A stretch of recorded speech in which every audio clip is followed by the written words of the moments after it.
Assalamualaikum warahmatullahi wabarakatuh. Halo semuanya, pada kesempatan kali ini kami dari kelompok 6 akan membahas tentang paper yang sudah kami buat tentang penerapan standar ISO dalam terminologi untuk penerjemahan. Sebelum itu, izinkan kami memperkenalkan diri terlebih dahulu. Nama saya Dimas Aulia Hasanah. Nama saya Dimas Haji Prianto. Nama saya Namira Nurski Tiara. Nama saya Raffi Abi Putra.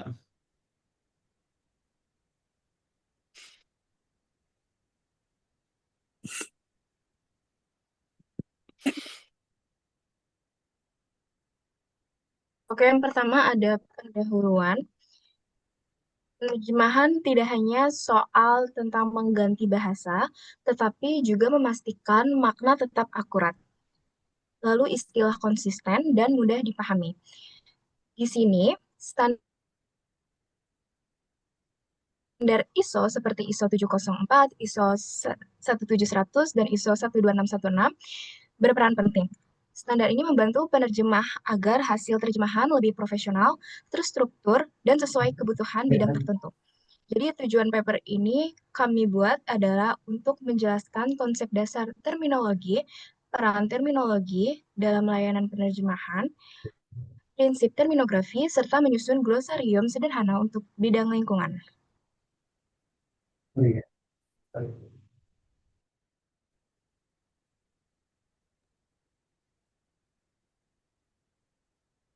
Next.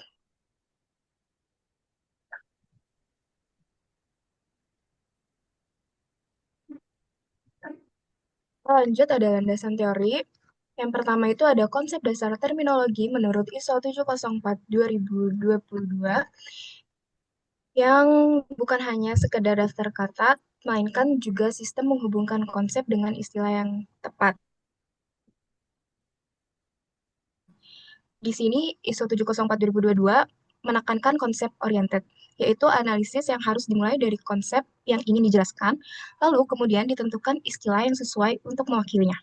Intinya, fokusnya tuh pada kejelasan konsep sebelum memilih istilah, supaya istilah nantinya tidak ambigu dan tetap konsisten.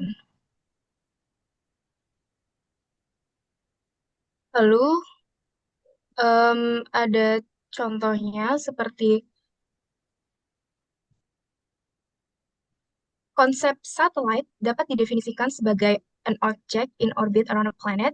Dalam hal ini, objek berfungsi sebagai genus, sementara in orbit around a planet menjadi differentia, yang membedakan satelit dari objek lain. Lalu yang selanjutnya ada konsep solar cell dapat didefinisikan sebagai a device that converts light energy directly into electrical energy by means of the photovoltaic effect. Kata device menunjukkan genus, sementara bagian that converts light energy bla bla bla menjadi diferensia. Jadi, dari contoh tersebut terlihat bahwa ISO 704 2022 menekankan kejelasan konsep sebelum memilih istilah linguistiknya. Dengan begitu, glosarium yang disusun tidak hanya berisi padanan kata, tetapi juga mencerminkan hubungan konsep yang sistematis sehingga penerjemah dapat memahami makna secara tepat. Selanjutnya ada terminologi dalam layanan penerjemahan yang diatur dalam ISO 17100 2015. Jadi sebenarnya ISO ini tuh standar internasional yang memastikan kualitas dalam layanan terjemahan.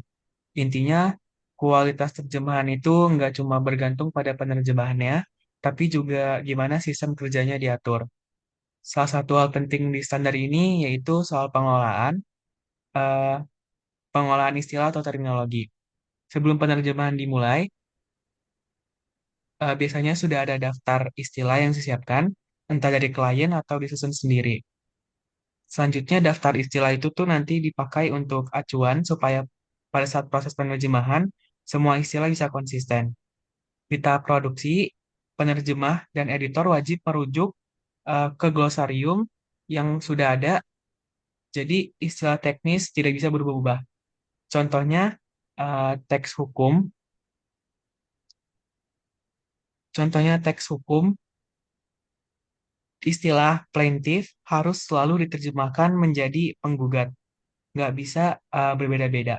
Selain menjaga konsistensi, glosarium juga membuat penerjemah lebih cepat dan rapi karena tidak terlalu mencari padanan istilah dari nol.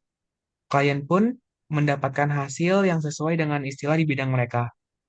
Kesimpulannya, bahwa glosarium dan manajemen terminologi itu wajib kalau ingin hasil terjemahan yang profesional. Dengan cara ini, kualitas lebih terjamin dan seluruh pihak terlibat bisa kerja lebih efektif. Lebih efektif.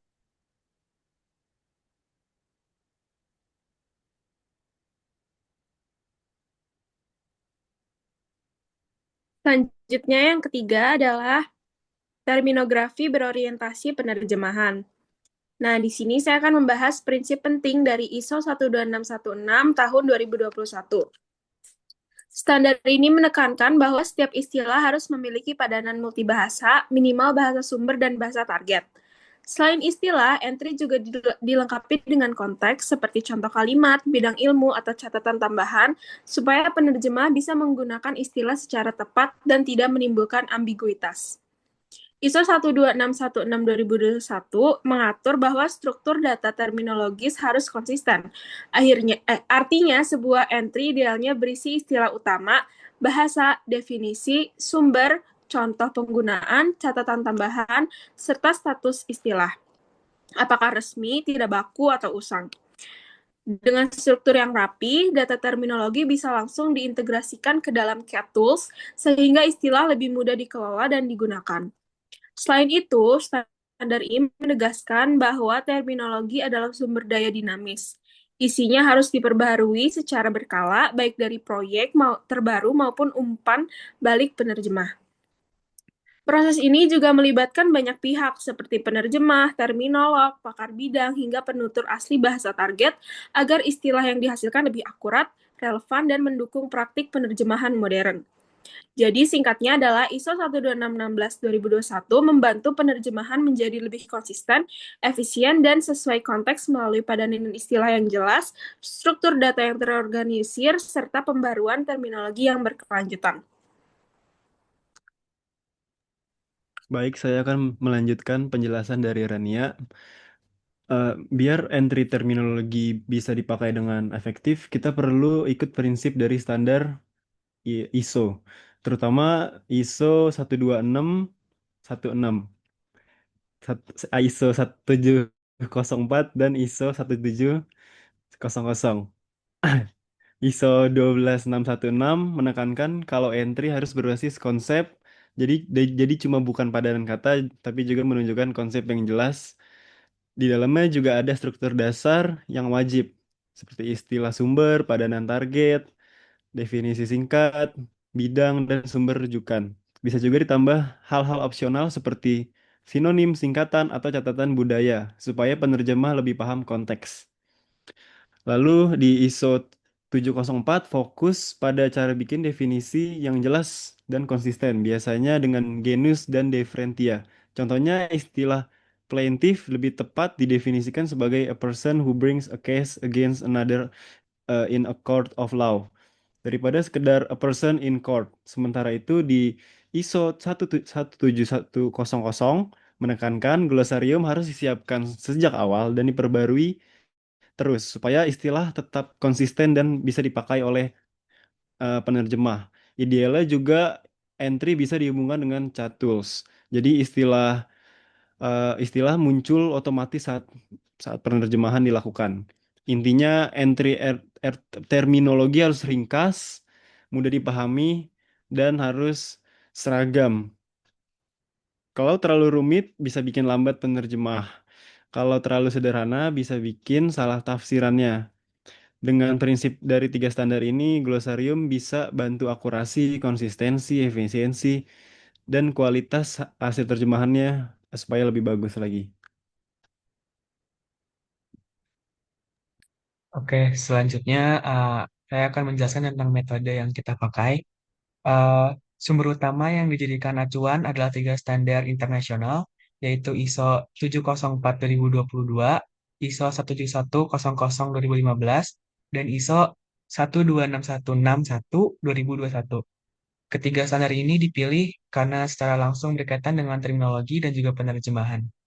Selain itu, kita juga menggunakan literatur pendukung berupa artikel jurnal, buku, serta publikasi daring yang relevan. Proses penulisan paper ini dilakukan dengan membaca dan menelaah dokumen serta sumber tambahan. Kemudian, kami mencatat dan mengumpulkan informasi ke dalam 3 tema utama, yaitu konsep dasar terminologi, penerapan terminologi dalam layanan penerjemahan, dan prinsip terminografi. Tahap berikutnya adalah kita menganalisis dengan cara membandingkan serta menghubungkan isi dari berbagai standar dan literatur. Melalui cara ini, kita berusaha menyusun pemahaman yang utuh mengenai penerjemahan terminologi dan referensinya bagi kehidupan pekerjaan penerjemah.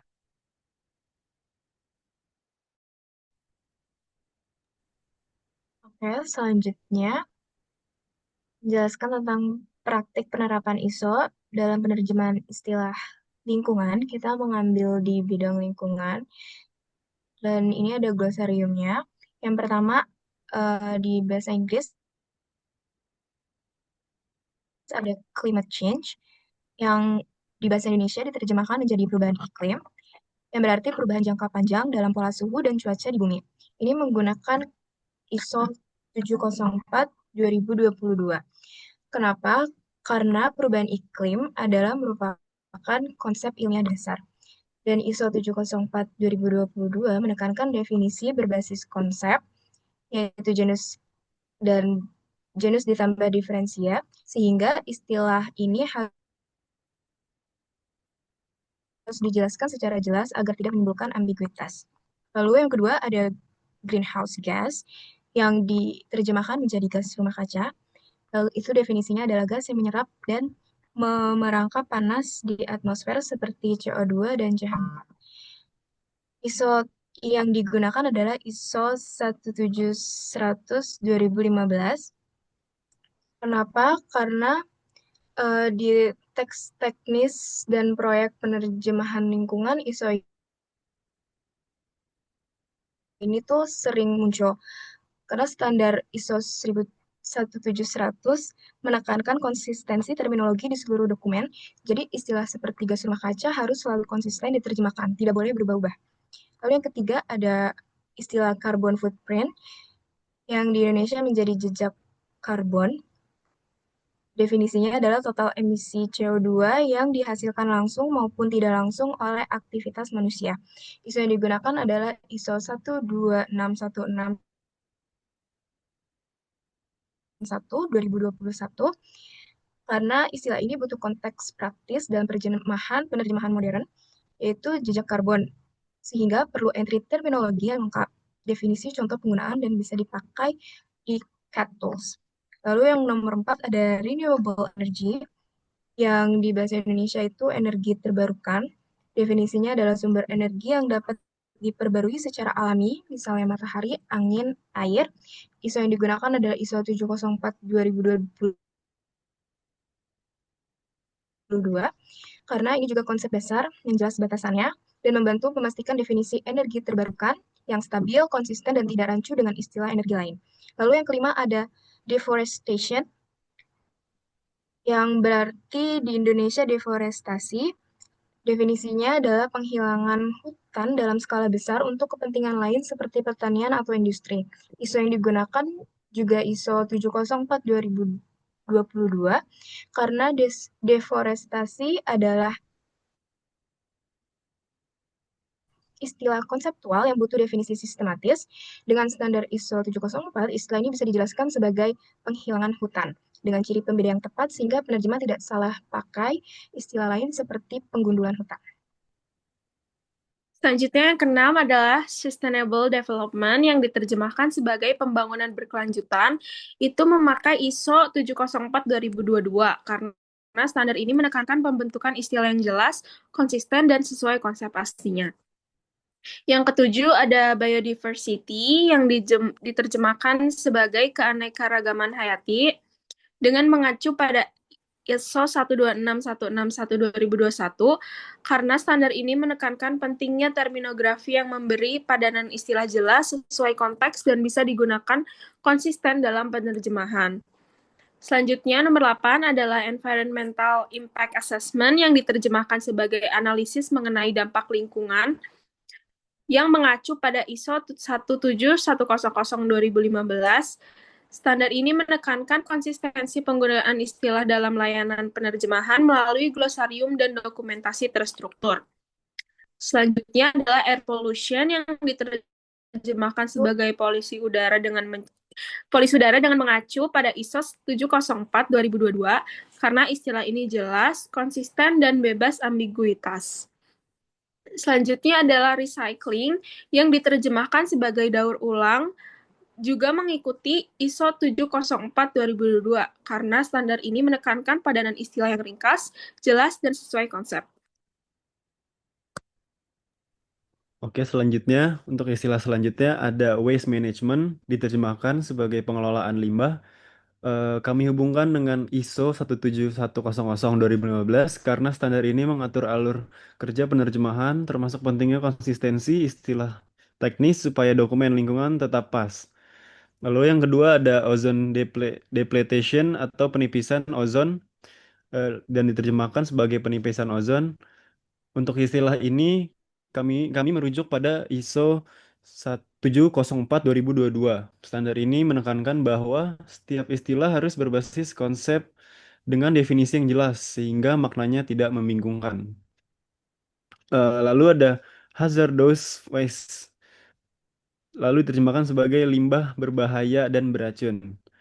Untuk istilah ini sama seperti waste management, istilah ini menggunakan ISO 17100/2015 karena istilah lingkungan seperti ini harus konsisten dipakai di seluruh dokumen agar tidak terjadi salah tafsir. Kemudian ada ACI Train yang diterjemahkan sebagai hujan asam. Untuk istilah ini kami menghubungkan dengan ISO 704/2022. Karena standar ini membantu menyusun definisi yang ringkas tapi tetap akurat. Sangat penting untuk istilah ilmiah yang kompleks. Lalu yang terakhir, water scarcity atau diterjemahkan sebagai kelangkaan air. Istilah ini juga kami hubungkan pada ISO 17100/2015 karena penerjemahan istilah lingkungan sering dipakai dalam konteks kebijakan atau laporan teknis sehingga perlu padanan yang pas dan konsisten. Oke, next kita ke bagian diskusi. Kalau ngomongin diskusi, untuk proses menyusun istilah itu, tantangan paling besar bagi kami itu biasanya soal konsistensi. Satu istilah bisa punya beberapa padanan, contohnya deforestation, kadang diterjemahkan menjadi penggundulan hutan, kadang juga deforestasi. Jadi kita harus memilih mana yang paling tepat dan dipakai terus-menerus agar tidak rancu. Selain itu, definisi juga sedikit tricky di sini karena terkadang ada istilah yang definisinya panjang karena menyangkut ke konteks ilmiah atau kebijakan. Sementara itu, penerjemah itu harus memiliki butuh yang namanya terjemahan yang jelas dan juga ringkas. Lalu saya akan melanjutkan penjelasan tantangan-tantangan yang lainnya.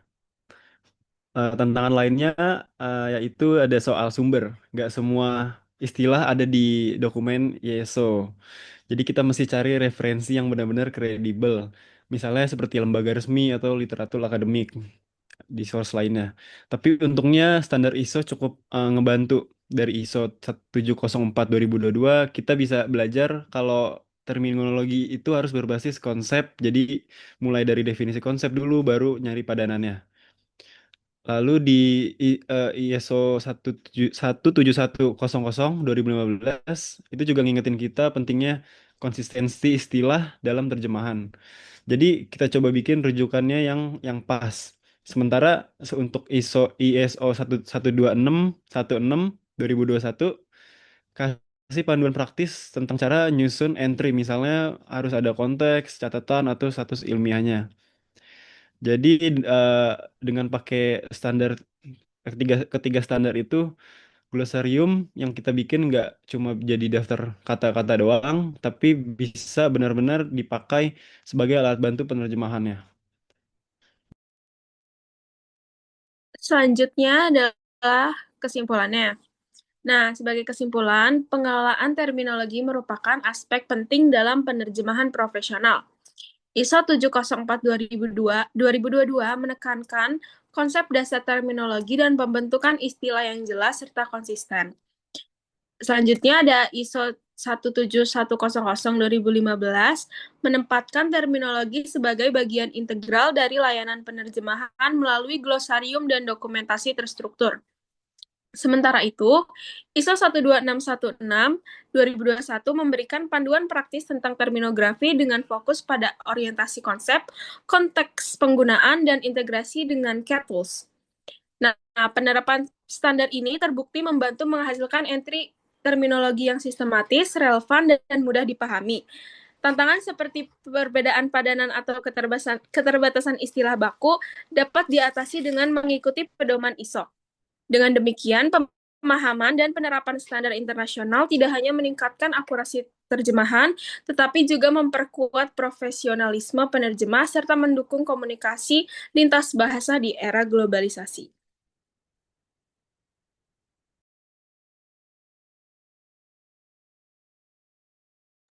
Baik, sekian dari presentasi yang sudah kami presentasikan. Kurang lebihnya mohon maaf. Semoga bermanfaat. Wassalamualaikum warahmatullahi Assalamualaikum wabarakatuh. warahmatullahi wabarakatuh. Terima kasih.